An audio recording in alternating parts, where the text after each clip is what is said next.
All right. And then there's also some news concerning Gentry Williams, news of sort.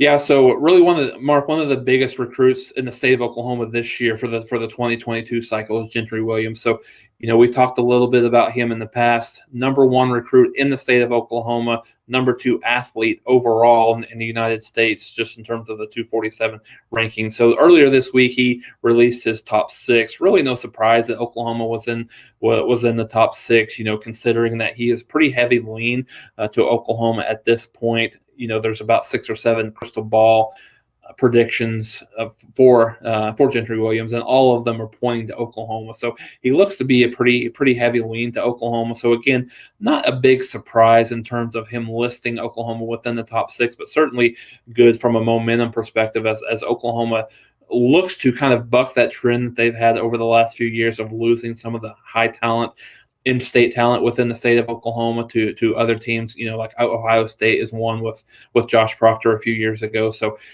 being able to solidify that state of Oklahoma with one of the top recruits is going to be really important as Oklahoma looks to extend that recruiting momentum that they've had over the last couple of years. Jason Ray, last word on college football, breaking down the Sooners for us. Spring practice starts on March 22nd. They got the number 1 center committed and looking strong toward 21. Jason, we appreciate you stopping by as always. All right, great. Thanks for having me on, Mark.